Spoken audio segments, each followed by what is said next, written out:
floors as well. So I'm quite excited to see how this varies between the two of them. I think it offers a lot of opportunity, not just for a lot of close quarters combat and getting some nice cheeky pickoffs around corners. It also gives a lot of opportunities for attackers to be able to divide the map in half, cut it through, watch long angles as well, and really start trying to pinch defenders into corners. There is a lot that leaves to be desired for Villa in terms of your roam game. I don't think it's as strong as what we see other maps have. There is still the moments where a potential C4 from below kind of comes into play. That's the only real roaming I see is a potential Pulse or Valkyrie.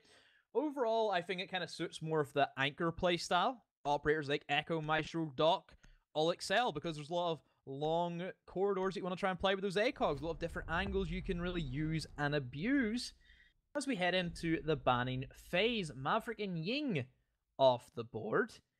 So that does leave certain operators like Glaz available on a map like Villa, which does have a very big open spaces where those smoke canisters can really excel. That kind of worries me.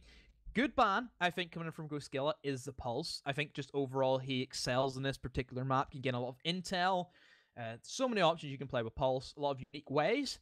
And the final ban, I'm kind of expecting either Mira, Echo, or Maestro. Maybe Echo, I think, is going to be the prediction. No, it's going to be Mira. Okay. I think that there is moments where you can get away without banning Mira on Villa. Because there is, there's Habana charges and Thermites you can bring. And typically, all of the Mira windows on this particular map, they can all be destroyed from below. So that's another option you can kind of look at. That's why we don't see Mira be banned out as heavily on a map like Consulate. Because for that top floor defense in Consulate, you can eliminate those mirror windows from below, and you can do the exact same for Villa, which I think teams kind of forget about that kind of playstyle. You mentioned it yourself earlier on, I think, on that third ban as well with the Pulse, is that upstairs, most of that floor across the whole map is soft. It's like playing on Border where you can basically get through most of it. You can shoot those gadgets from below, like you mentioned earlier on. There's just a lot of opportunity for C4 using operators to really shine here if you have that intel. So a smart ban away, I agree. There are still other options they can choose to play with. Of course, the mirror being banned away does remove yet another C4 off the board. So maybe here you're looking towards something like the Valkyrie to be the real shining factor for them. I think I went in and I actually counted the destructible flooring on that top floor. There's only 4 parts, only 4 rooms that is actually undestructible. Tells you the whole story. Tear the whole thing apart and just hope you catch someone up there. It is kind of bringing into question, actually. I don't ever recall watching this map that you don't see too much butt getting picked up for the most part. You say this, I've seen quite a resurgence in terms of butt going from below. I've seen this quite a lot. I'm glad, because I haven't seen much of him lately. I'm always very surprised that I don't see more of it. I think teams have finally figured out that, hold on a minute, there is a boatload of destructibility that you can use. Like, you think about the most common anchor positions in towards that A, is going to be that bar area. You can just completely open that up. That's why I say I don't really think you need to ban mirrors, because you can just simply go below and open up below the mirror window. And plus, if you open up the mirror window, that gives you a kill hole into the bomb site, which is now a negative thing for the defenders, because they literally have to walk around the entire bomb site in crouch position. Makes it considerably less fun, that's for sure. But let's see how this first round plays out. Then again, the big thing to be looking out for in this match is whether or not PACT's success earlier over Supremacy was more of a one-off, or if we are seeing the boys from Poland banding together, you could say forming a PACT and starting to show us really what they're made of. Looking towards potentially again Panari being the one I'm looking forward to the most, seeing how much he can pop off here as well. But Sticky playing on this Ash, we've seen what a lot of Ash players can do. Checking out the downstairs first and foremost, wants to make sure there's nothing nasty waiting for them downstairs. It'd be pretty right. Most players do seem to be currently holding on the upstairs for the defensive side. And a very quiet first minute to start things off. Not even a lot of drone action going on, just making sure, again, namely, that most areas are clear for them to start pushing. Diggy will start to move up and does find 1 kill for himself. That's going to be Optic unsuspectingly roaming in towards that red corridor. And also, we did see Panari find a kill for himself. However, the down has came in and Thatch will have to be picked up. Stiggy, who is easily becoming one of my favorite players on this team. Probably my favorite player. Sorry, Panari. But Stiggy takes it. He is normally known as that hard Thermite. I've seen this guy clutch up so many hard Thermite clutches, like 1v3s, 1v4s. Now they've just stuck him on Ash. What have they done? They've just ruined the world. We talk about joystick on Ash? Sticky on Ash. I suppose the best way of saying, right, you're fragging out on Thermite, let's put you on something that can really frag out. Go play Ash for a few rounds and see how things can play out. And, well, he's definitely in control of a lot of the map by the looks of it so far. Found himself up a couple of staircases so far. Just trying to find the right angle. But I'm looking at the health bars on the side of most of this side as well. A lot of them are going quite low at this point. In fact, Stiggy's still the only one who's currently sat on full health. Trying to find something to give his team that little bit of explosiveness into the bomb site. Oscar may also be looking to try and split push over towards that A side of things. Very spread out. You have two players pushing in towards B. Stiggy trying to hold the rotations and crosses inside of Office. And Oscar doing his own work over towards that L corridor. We will see the smoke pick out one before being refragged by Stiggy. Nathan tries his best to find one kill, but just completely moves his mouth as fast as he can. Doesn't find anything and GoSkilla. Move as butter. GoSkilla just pushing in there wherever they wanted to, not really being impeded too much by the side of PACT and finding the kills. We did see PACT get one early kill at least, but immediately that was followed up by 2 kills coming across on the side of GoSkilla. And just there from the numbers down, they had 3 members pinned in on points itself. The Roamers killed before they even had a chance to do what they were meant to be able to do. And the sights then were all that was really left to assault. And it was a case of just holding down those angles and pushing in. You saw exactly how it played out. GoSkilla fully in control of the tempo of that last round. So PACT will once again attempt an AVG, and it's a bit weird because I kind of see Trophy and Statuary be a lot more favorable for the defense rather than this particular bomb site, especially if Ramira gets banned. You don't have that same control over the study, which is a big high-value avenue for a lot of the attackers to set up their pushes. I would like to see them go Trophy, Statuary, and Kitchen even as well. I'm not a big fan of AVG. I think it has a lot of its problems in terms of you're very constrictive in where you can actually play. There's not a whole lot of room potential. There's limited ways you can try and find your way back into the bomb site. That's just kind of, I think, what Villa is in general in terms of the map. It's very CQB.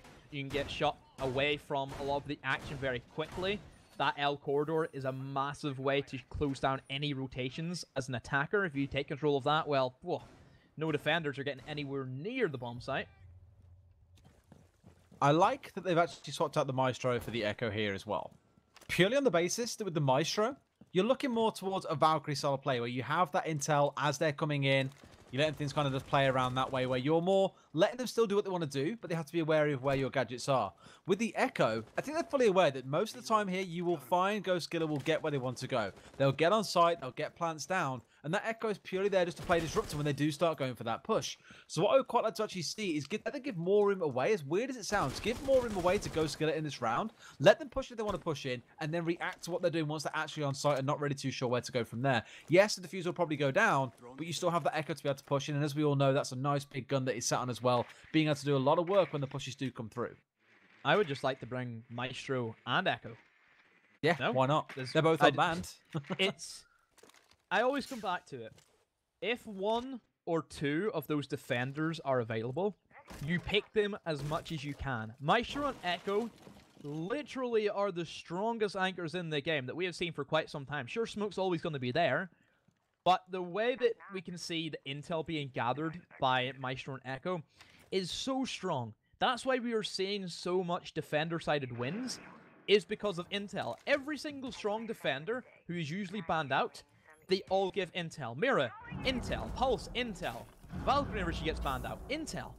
That's why we're seeing these big operators being banned, because, again, attackers, you always then have to bring an IQ. You're then limited to an operator that you always have to bring, who, sure, counters an Echo, but other than that, she doesn't really bring much to the table. Sure, whenever IQ had frag grenades, she was an insta-pick because she dealt with 2 operators, even more so if you can't Pulse and Valkyrie.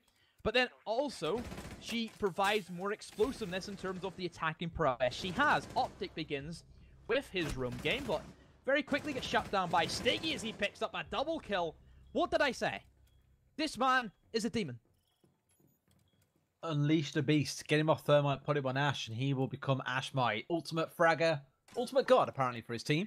I thought it was a big risk at the very start there as well. And Nathan, I was going to say, Nathan was the one going for those opening kills. When you're on the Echo, you want to be one of the last ones left on your team.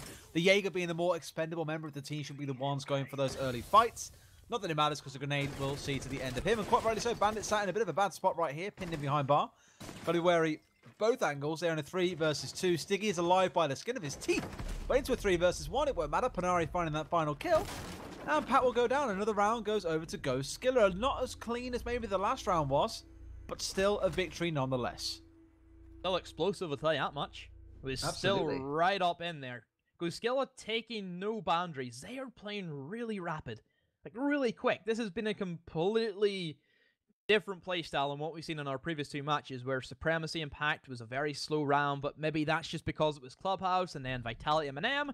Vitality in general, just a slow team. GoSkilla, I love the aggression. I really like this, putting Stiggy on Ash, because the guy gives you so much explosive energy. But no, they've ruined my fun. They've took him off Ash. Oh no, he's gone. I'm sad. It's okay, Demo. We'll get through this. He'll be back next round. Promise you he'll come back. Help me. No. Oh. Diggy might if you ask him. And this is what I don't understand. They're now bringing the IQ, but then PACT don't have an echo. No, but PACT don't have an echo now. What do you get rid of? A goo mine? Like, I don't even... They've seen the echo twice, mate. They're thinking... Well, so they've seen it once, I lied. First round, they saw the Maestro, then they saw the echo. Now we're going to get the Maestro again. The only reason I can think of ever potentially looking towards it... In fact, you know what? I don't even see a reason. They've got the Thatcher. Why bring the IQ as well? And I completely agree with you. I was going to say, after you said it earlier on, is that you mentioned about this pace that we're seeing coming out of them was purely down to Stiggy? Absolutely. We saw it. We were sat on his point of view for most of those last 2 rounds where we saw him going for the charge on the Ash, darting between cover, getting himself into really aggressive positions, getting rid of as much much wire as he could as well to find his way in, and did absolute wonders for his team. He got himself into positions that made PACT uncomfortable. Now that he's off that, I'm concerned, again, really what the effectiveness of the IQ is going to be, but most importantly, how their playstyle is going to be affected now that the Ash isn't on side. He's still a free speed. Let's be real here. He still can dash around the map as much as he can. I still think Panari being alive brings so much to the table. The fact that he has those nades very deadly in the right hands, and potentially a Stiggy can try and eliminate ADSs with the IQ scanner, and even if he can't shoot them, he could then try and relay that information to other members of his team to try and use flashbangs or EMP grenades to get rid of that, and then it allows Panari to have a field day. Also, GoSkilla are very predominant in bringing this Nomad, bringing these air jabs for themselves. That just means that whole constrictive playstyle of those like rotates it, they're very difficult to pull off. Means that this is basically null and void. What more they can do? I do like the way they set up as well with the air jab straight into the Claymore. It's like bouncing back and forth. Almost like a pinball machine, but one side of the pinball machine is lit with explosives. So let's see how that works out for someone who dares to come running up those stairs. Put the one down as well. Really? Don't think that would reach if you put it there. No, I'm not sold on that. That will reach. That's nice. Reach. Okay, I'll take that. I'll take that. And of course, let's not forget as well, the Nomad changes haven't come in. We don't have that little faint beeping sound that is on currently the TTS. But as long as he's still fine and she doesn't have any weakness at the moment, then she can just do what she wants and put those air jabs to any unsuspecting roamers. And as we just seen in the corner of my eye, we see one roamer coming below up the red stairs. And there we go, the Nomad gets popped and will move to go for the frag or just hold it. He goes for it, wins it against Darius. Massive frags. Diggy finds one. Stop this, man. Stop it. And Deep and Nathan both stuck inside of Globe. Another one comes through as well. Stiggy still doing the work. As you said, finds himself those final 2 kills. So it doesn't matter what you put him on. Just give him the 3 speed, give him a gun, and the guy will be charging around and getting frags as well. Great couple of kills. Round the round out. That's too many rounds in one sentence for me. But that's the 3rd round for GoSkilla in this match. And PACT, well, I hate to say it, but maybe with Supremacy looking a bit weaker maybe than we expected. Because right now, they are being run over in every single round by GoSkilla. I know that we kind of said that potentially PACT looking strong, but maybe, like you said, maybe Supremacy just being very weak. I kind of seen that from Supremacy, I think, whenever they lost 7-2 to M&M. I kind of seen it starting to slip from them. I'm going to put it down to GoSkilla getting better and Supremacy not really changing. And that's what I love to, I kind of come back to the first week. I would love to see teams just get to progression and look better every single week. Nearly every team has done that, apart from Supremacy. Even give consideration to PACT. It's better than what we've seen the 7-1 triumphs be against them. Still something. It's something. It is. Maybe those 3 points stay as the only 3 points that PACT find all season, but we had a lot of faith in the boys early. Let's not write them off just yet. It has been sticky popping off in most of these rounds so far. And hey, we doubted it. We said, okay, take him off the Ash. Not really too sold on that thought. And admittedly, didn't see too much use for the IQ until he made use of the 3-speed and went around gunning everyone down. So fair play. Again, give him any gun. He doesn't care what the gadget is. He'll still make it work for the boys. And again, that's already 3 rounds in the bag for attacks. Again, I kind of said that the whole thing about Villa being completely defender-sided, I don't really believe that. I think that it is very 50-50 in how it kind of gets played out. I think attackers this current half of the season has been so strong. I don't know what it is about attacks. They've looked so dominant. We're kind of moved away from that whole defender meta. And I kind of pinpoint that down to Nomad. I just think she's completely changed the way that the attackers have control over the roaming capabilities of any team. I don't really know if whenever we see Mozzie and Gridlock get released, will Mozzie change anything with her gadget? I doubt it, because her gadget is a lot more easier to deal with rather than something you can't see and it sends you back, does a massive amount of noise. You're literally in an animation where you cannot, you're just helpless, you can't do anything about it. Whereas with a Mozzie, you have a little bit more to and fro about what you can do in Impact Nade, completely get rid of that gadget. I don't know, we'll see whenever that does get introduced. Going to turn it into 1 minute down already.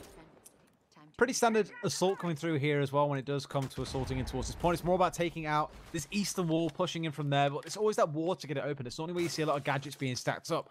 Admittedly, not too much for the defenders to really hold right now. No mutes coming through, no electric coming through as well. Nothing to stop this being open, and rightly so you can see 2 crouch holes at the bottom, but you are looking towards potentially those cameras coming out from the Maestro as well, just to make sure no one is pushing or going through those walls. So again, rather than holding it super aggressively, it's more a case of sitting back and letting the intel do the work for them. Finally starting to find something for it, but immediately a kill comes back onto Deep as well, walking onto that Claymore. Gotta say that Nomad has been doing a lot of work in this regard in terms of keeping areas held down. It's making it an absolute nightmare for them to rotate anywhere. PACT are essentially being penned into their own site and then being picked off for fun by GoSkilla. Like I said, the Nomad, and in combination with the fact that roaming was already difficult on this map, it just constructs your play so much more. It's such a tight map. You're trapped in a cage that you cannot get out, and the prison warden is in the entirety of GoSkilla. They're just waiting for you to make a wrong move, and they will put you in the hole. But still, GoSkilla, they have all the control. But Optic could make things work. He has an MP5. He is a dog. There is options here. He plays the long angle, and he plays his cards right. He could be the big decisive. Kalinsky and Movito maybe looking to try and go for the plant. Kalinsky will start to go in with the defuse. So looking at kind of think what the players of PACT need to do is, first of all, try and retake control off that main corridor. That could have been a massive kill if Optic was quick enough to flick onto the head of Stiggy. There's another Nomad air jab. That sends Aura flying right back. So really at this stage, utility has been wasted from PACT. No more remote gas canisters. We're not going to be able to see the old smoke the doorway, try and go for the defuse. As Movito also wins that gunfight as well. Optic finds 1 kill for himself, but Stiggy's there for the trade out. Wow, just GoSkilla as dominant as ever. Looking really good. Another thing, it'll be difficult to sit here and say, oh, okay, they're looking in better form than M&M because, you know, again, no offense to PACT, this is probably an easier opponent for GoSkilla to look so strong against. But they are looking very dominant. Maybe it comes down to the map and just knowing how they want to play this. But like I said during that round, it's literally a case of the Nomad doing so much work in terms of keeping air jabs everywhere, making sure there's no opportunity for rotation. Always locking off at least one stairway means that they only have to worry about 1 or 2 others as well at any given time, based on, of course, where the map is, or where the points are on the map, sorry, because it is such a big map. And chances are you aren't going to see defenders rotate all the way across the map and then have to step their way through step by step. So as it stands so far, it's looking good for GoSkilla. 4-0. Look with the way things are going, it should turn it into a 6-0. It hasn't even really been around so far where I've thought, oh, PACT actually might be able to win this one. There's been a couple of early kills, which has suggested life, but it's always boiled down to a case where, looking at it now, they've got themselves with 7 kills total across 4 rounds. That is nothing. That's like, what, 1.7, 1.8 or so average per round? That's nothing. That's nowhere even near a victory. It's just total domination. Like, it really is. It's a complete demolition derby for GoSkilla. They just look as if they're having fun. Like, Stiggy's fragging out. This is the guy who was in hard Thermite for I don't know how long. And look at him. Beasting it. Unbelievable. He's a machine, mate. You can't stop him. Cannot be contained. The Finns are too strong. I believe that GoSkilla, they also have their new like hashtag. I wouldn't say it's very unique, but their hashtag is easy for GoSkilla. Don't know if I've heard that before. I don't know if I've heard easy for before, but it is what it is. They're making this map look easy at the very least. Like say 8 frags, no deaths. Nice flawless performance so far. Got to give it to Move to Ho as well, though. I keep mentioning that Nomad, but I think that's been a very pivotal part of their attacks coming in so far. Let's see how they can best use it, assaulting this time round back up onto the upstairs. They know that drone's lurking around. They're like, where is that bloody Echo drone? But the good news is that IQ is on side. No real need for an Ash. And maybe that was their thinking was, look, we're not really using the Ash for anything but the speed right now. That's our big focus. So let's just bring the IQ that can be more useful if they do bring an Echo to the table. Because I think even they identified and said, those Echo drones are the one thing that could really upset us right now when we're going for these pushes. Let's make sure that that can't be an option. That was like, that's massive from the Hibana, being able to spot out that Echo drone being placed inside of L. That's huge. That's a free kill pretty much in that Echo drone. I'm sure it probably has been dispatched off. If it hasn't, well, it inevitably should be dispatched off. As of course, this is going to be once again an AVG attack for GoSkilla. So for the players of PACT, I don't really think that they can do anything but try and play aggressive and go for the frags. And as you can see, they've tried that. And that has been a down onto your smoke, your Lich Pin. That is, you know, that massive big defender who can stall out the round. And definitely, if he has enough gas canister and time to do so. And he's just been eliminated with inside the first half of the round. We'll see Nomad as well get ready, primed and ready with those air jabs to try and deny access to more of those roamers inside of that neutral L corridor, which has been completely forfeited. Kalensky adds on another kill for himself as well. This is just horrible for PACT.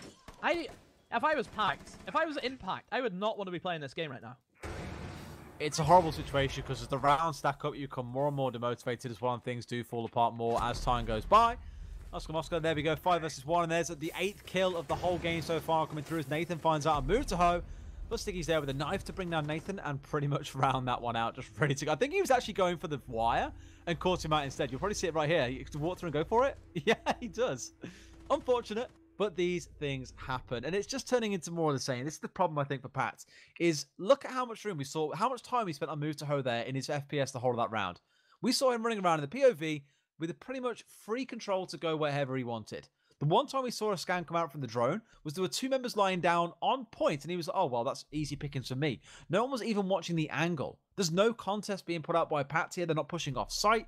Maybe they're sending the actual Jaeger off, but aside from that, it's been very, very defensive, and I've got to see them change it up. So I like that we're now going to see Deep moving over onto the Vigil. The Legion so far hasn't been the most impactful, but at least we can try and shut down some of that drone work. Not that it's really required, because as said, we've just seen GSK constantly going and pushing without any real regard for their own lives, because, well, there's no threat to them.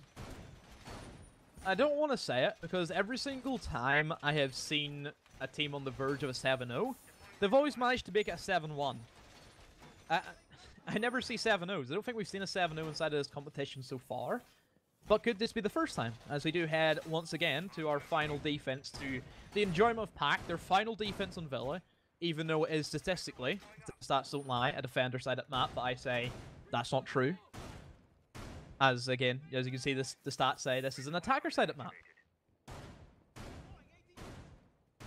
I mean, given this is nearly a 6-0 attacking round, then it's definitely padding out those stats some.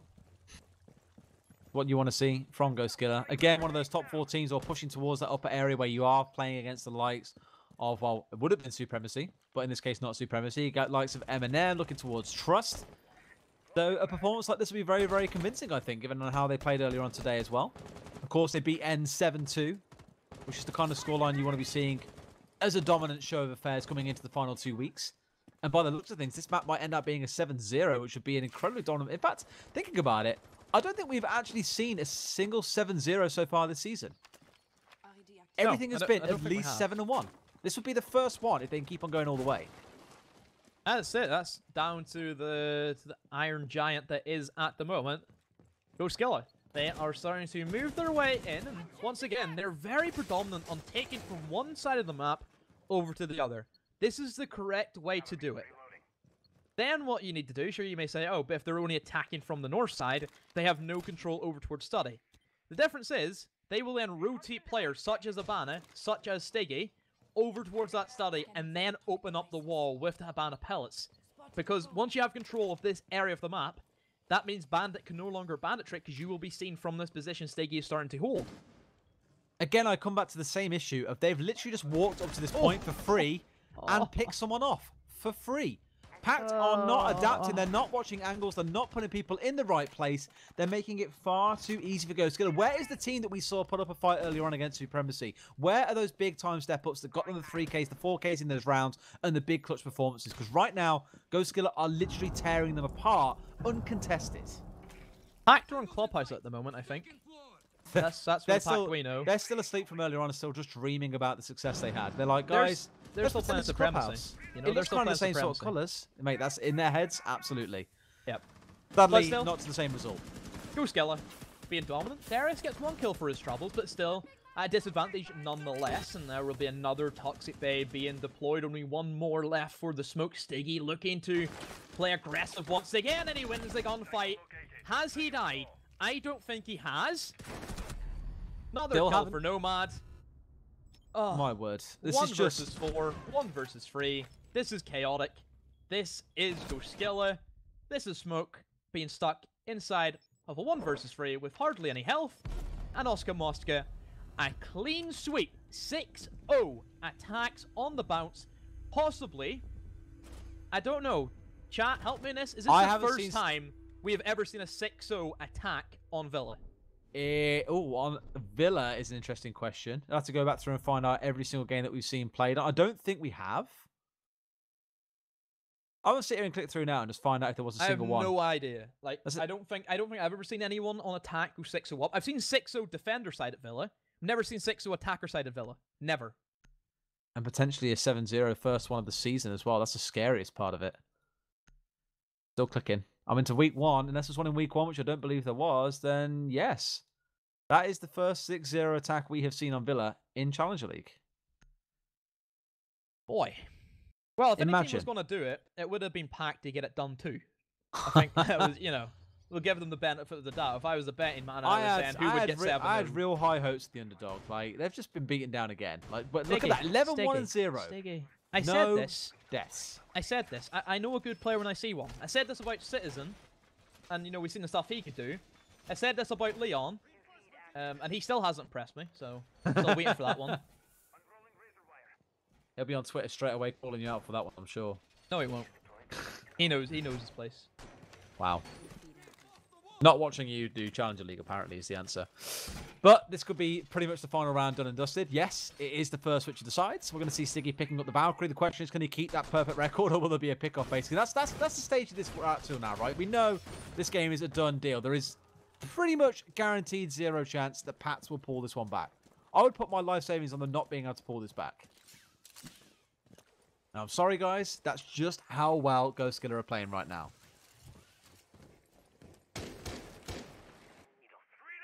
So PACT, they will be on the attack. I wonder if they're just going to try and play it like they do, or do they just go for some absolute incredible, mega insane rush strategy? Looks to be taking it slow. I would have liked to have seen some, some mad crazy play that just completely catches GoSkilla. Could possibly be the most chaotic round we've ever seen, but it would be fun to see anyway.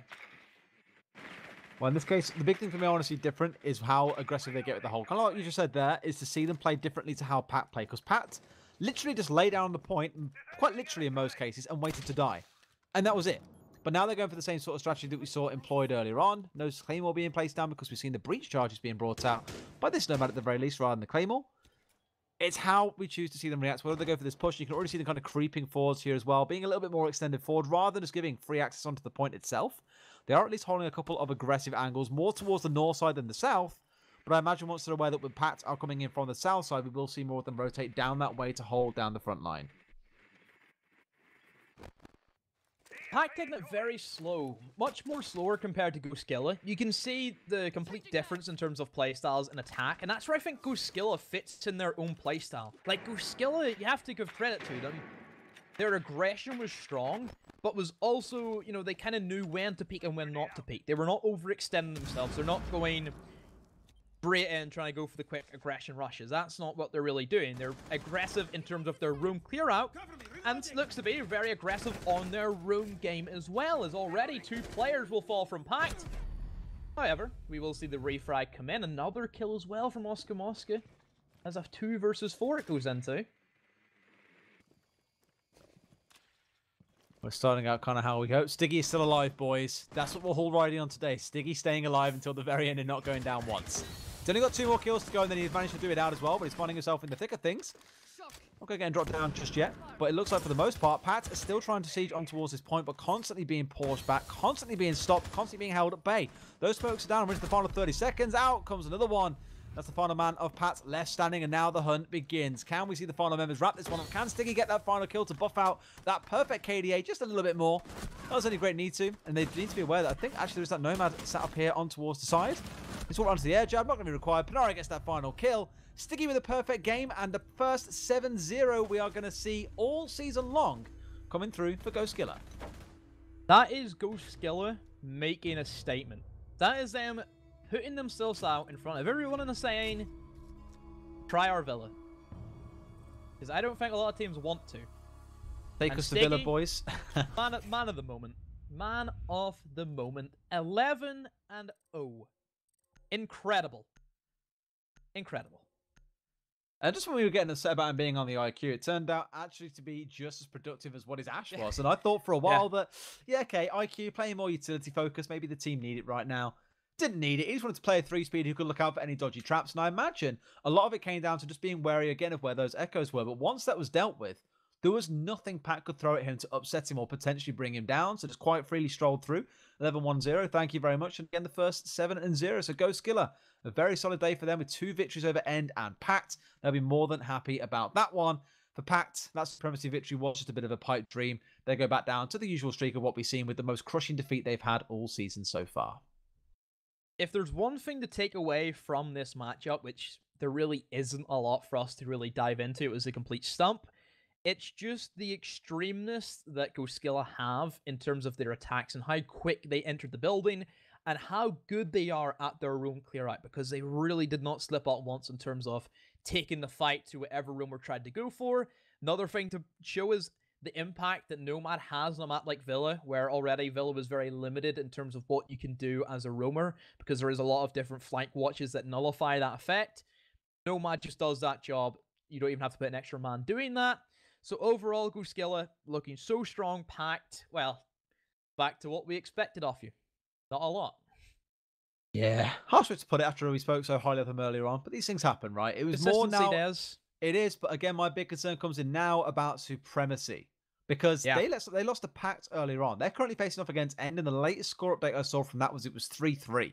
So they're in a spot, again, where I think if they lose this game against End, they are pretty much done. That's their season over and done with. I don't think they'll go on to win many more games in the coming weeks. Which means then you see the opportunity for basically the top 4 that we've currently got, which is Vitality, Trust, GoSkilla, and M&M, being the 4 you expect to go through unless Extreme can come up to upset some people, or potentially End, who will now bunny hop over Supremacy if they win, also starting to threaten into that top 4. And also talking about Extreme, they will be going up against Team Vitality in our final match of the night after a quick 7-0. I don't think that one will be the same outcome, but of course we will have that as soon as we can. But until then, quick break for you guys. Don't go anywhere.